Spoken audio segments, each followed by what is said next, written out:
হুগলির উত্তরপাড়ায় ফুটপাত দখলমুক্ত করতে পৌরসভা এবং প্রশাসনের বিরুদ্ধে দ্বিচারিতার অভিযোগ তুলে তোপ দাগলেন বিরোধীরা।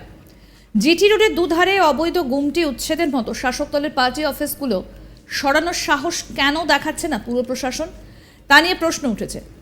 সম্প্রতি রাজ্যের মুখ্যমন্ত্রী মমতা বন্দ্যোপাধ্যায়ের কড়া নির্দেশের পর পুরসভার উদ্যোগে জিটি রোডের দুধারে একাধিক অবৈধ গুমটি ভেঙে ফেলা হয় জেসিবি দিয়ে। আর এরপরই প্রশ্ন উঠতে থাকে, বেছে বেছে কিছু গুমটি কেন ভেঙে দেওয়া হলো, কেনই বা শাসক দলের একাধিক পার্টি অফিসগুলো ভেঙে দিচ্ছে না প্রশাসন।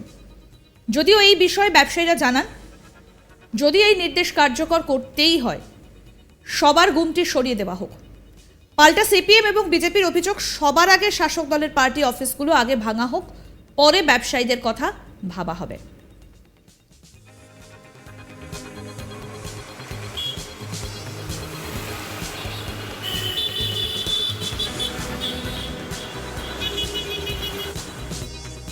এই বিষয়ে হকার নিরঞ্জন সামন্ত কি বলছেন শুনবো।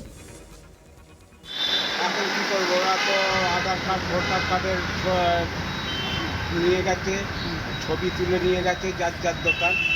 সবার ওই ছবি ওদেরগুলো একটু করে বেরিয়েছিল, সেগুলো ভেঙেছে সামনেগুলো। আর আমাদের এই কটা 3-4টে দোকান পুরো ভেঙে দিয়ে গেছে। এগুলো দুটো দোকানটা একদম পুরো মাঠ করে দিয়েছিল, আমার এইসব খাবার দাবার সব নষ্ট করে দিয়েছিল, বের করবারও সুযোগ দেয়নি। এগুলো ভাঙলে আমার মধ্যে তো বলে ভাঙতে যখন সব একচেটিয়া ভাঙে, পুরোটা ভেঙে যায়, কারো কিছু বলার থাকবে না। আমাদের এইটাই নয়, ভাঙতে পুরো ভাঙো, দুটো ভাঙবো 4টে রেখে দেবো এরকম না। যখন সরকার থেকে ফুটপাতে দোকান চালাতে দেবে না, পুরো মাঠ করে দিতে, একদম কোনো দোকানই থাকবে না। সুবিধা এখন এই বৃষ্টি হলে পরে পুরো জলে দাঁড়িয়ে কাজ করতে হয়। এখানে জল পড়ছে, ওই জলটা পুরো ভেতরে আসছে, চারদিক দিয়ে জল আসছে। কতদিন ধরে আপনি ব্যবসা করছেন? আমি ব্যবসা করছি 10 বছর হয়ে গেল এই উত্তরপাড়াতে। এবার শুনবো বিজেপি নেতা পঙ্কজ রায় কি বলছেন এই ঘটনায়, শুনুন। দেখুন, সবার আগে বলি, লাস্টে আজকে টিএমসি গভর্নমেন্টকে বিজেপি শাসিত রাজ্যর যে পরিকল্পনা আছে সে পথে হাঁটতে মানে চিন্তা ভাবনা করছে। এবার সেটা সঠিকভাবে করছে না মানে বেঠিকভাবে করছে সেটা আমি জানি না, কিন্তু আপনাকে একটা কথা বলি, এই যে এনারা ফুটপাতে দোকানগুলো সরাচ্ছেন, কয়েক বছর আগে এই যে বর্তমান চেয়ারম্যান আছেন উনি অনেকগুলো পাবলিকের পয়সায় ট্রলি তৈরি করেছিলেন এই হকারদেরকে দেওয়ার জন্য। সেই ট্রলিগুলো কি হলো, সে হয়তো সঠিকভাবে ডিস্ট্রিবিউশন হয়নি।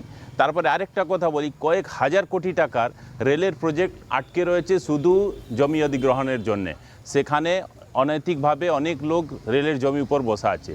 দিদি কি সে জিনিসও নিয়েও কিছু ভাববেন যে এই গভর্নমেন্টের যে ডেভেলপমেন্ট, এলাকার ডেভেলপমেন্ট, আমাদের যে সেন্ট্রাল গভর্নমেন্ট অনেক বড় বড় প্রজেক্ট, এই অমৃত ভারত স্টেশনগুলো, এগুলোর প্রজেক্ট যে আটকে যাচ্ছে শুধু বেআইনিভাবে যে দখল নেওয়া, সেটা নিয়ে কি দিদি কিছু ভাবছেন?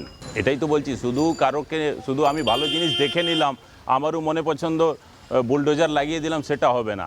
আজকে ইউপি গভর্নমেন্টে দেখুন, যে দলেরই হোক ক্রিমিনাল যদি হয় তাকে এনকাউন্টারও করা হচ্ছে, তার বেআইনিভাবে সম্পত্তি দখলও নেওয়া হচ্ছে, বিল্ডিংও ভাঙা হচ্ছে।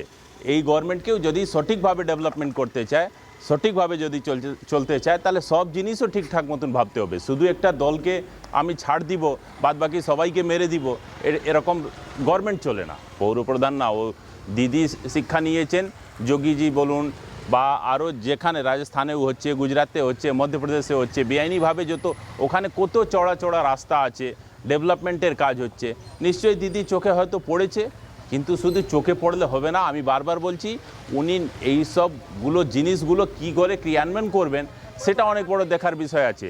কয়েকটা ফুটপাত খালি করিয়ে দিলাম মানুষকে বোকা বানানোর জন্য, তাতে হবে না। বড় বড় গভর্নমেন্টের প্রজেক্ট যেটা আটকে আছে শুধু জবরদখল জন্যে, সেগুলোর জন্য দিদির কি চিন্তাভাবনা আছে সেখানে। সিপিএম নেতা শান্তশ্রী চট্টোপাধ্যায় কি বলছেন তার কথা শুনবো এবার। উত্তরপাড়া কোদরং পৌর এলাকায় খোঁজ নিয়ে দেখুন, কোনো সরকারি জায়গা দখল করে আমরা পার্টি অফিস করিনি। আমরা আইনগতভাবে রেজিস্ট্রি করে যা যা করা দরকার সেইভাবে আমাদের পার্টি অফিস আছে, সে শাখাই হোক, এরিয়া কমিটি হোক। এখন হকারদের পুনর্বাসনের জন্যে একটা কেন্দ্রীয় সরকারের নীতি আছে, আইন আছে। পশ্চিমবঙ্গেও সেই আইনটা লাগু করা উচিত, যাতে করে যে মানুষগুলো সামান্য ব্যবসা করে খাচ্ছে তাদের একটা সঠিক পুনর্বাসন হয়, আর জনগণেরও যাতায়াতে কোনো অসুবিধা না হয়। বর্তমান শাসক দল তাদের সম্পত্তি করে মনে করে তারা কিছু করবে না। যেমন কলকাতায় উচ্ছেদ হচ্ছে, যেখানে মমতা ব্যানার্জির ছবি আছে, অভিষেক ব্যানার্জির ছবি আছে, পার্টি অফিস আছে, সেগুলো বহাল তবিয়তেই আছে। এটাই হচ্ছে তৃণমূলের অপশাসন এবং চরম সংকীর্ণতার পরিচয়ও। কিন্তু আমি মনে করি একজন রাজনৈতিক কর্মী হিসেবে এবং শ্রমিক আন্দোলনের কর্মী হিসেবে আমাদের হকারদের একটা সুষ্ঠু পুনর্বাসনের পরিকল্পনা রাজ্য স্তরেই করা উচিত। কলেজের মুখে ব্রিজের ওপরে এবার মুখ্যমন্ত্রীর ছবি দেওয়া, অভিষেক ব্যানার্জির ছবি দেওয়া আমি দেখছি তো দিনের পর দিন। এত উচিত প্রশাসনের, কিন্তু প্রশাসন তো হচ্ছে মানে একেবারে ওদের বর্ষ। যদিও এই বিষয়ে শাসক দলের উত্তরপাড়া তৃণমূল নেতা তাপস মুখার্জিও বলেন, জিটি রোডের দুধারে এই অবৈধ পার্টি অফিস সরিয়ে নেওয়া হোক মুখ্যমন্ত্রীর নির্দেশ মতো।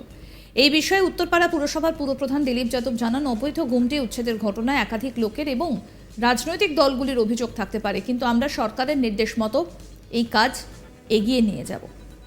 আসুন এবার আপনাদের শোনাই কি বলছেন তৃণমূল নেতা তাপস মুখার্জি। মুখ্যমন্ত্রীর নির্দেশ, ফুটপাত দখল করা চলবে না, ফুটপাতকে খালি রাখতে হবে। আর সরকারি জায়গা দখল করে যদি কেউ বেআইনি বাড়ি, বেআইনি ক্লাব, বেআইনি অফিস করে থাকে, সেগুলোকে সরিয়ে নিতে হবে। সেগুলো নিশ্চয়ই সরিয়ে নিতে হবে, এটা তো কোনো কথা না। সব জায়গায় যেটা হবে আমাদের এখানে সেটাকে ব্যতিক্রম কিছু নেই, ভালো এটা।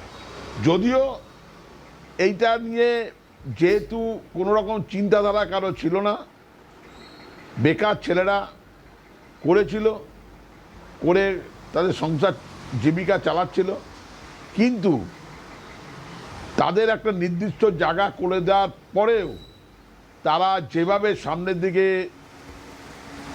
ফুটপাতগুলো দখল করা, রাস্তাগুলো দখল করা, সেইগুলো যুক্তিসঙ্গত না। পুরপ্রধান দিলীপ যাদব কি বলছেন এই ঘটনায় শুনুন। সরকারের নির্দেশ অনুযায়ী যে কাজ ইতিমধ্যে হয়েছে এবং যে কাজ এখন চলছে প্রসেসে, সার্ভে করা, এগুলো কমপ্লিট হোক। জেনে রাখবেন যে সরকারের ইনস্ট্রাকশন থাকলে কোনো একজন ইন্ডিভিজুয়াল তার ইন্টারেস্ট সার্ভ হলো কি হলো না এটা আমাদের কাছে ম্যাটার নয়। তাতে কিছু সংবাদ মাধ্যমের মনে হতে পারে যে আমরা পক্ষপাতিত্ব করছি অথবা কারোর প্রতি বিশেষ দুর্বল আমরা, অথবা কোনো বিষয়ের প্রতি বিশেষ আমরা অ্যাক্টিভ। বিষয়টা তা না। বিষয়টা হচ্ছে যে যা নিয়ম সেটা নিয়ম, যা অনিয়ম বেনিয়ম সেটা অনিয়ম বা বেনিয়ম। দেখতে থাকুন আজ তাক বাংলার ইউটিউব চ্যানেল।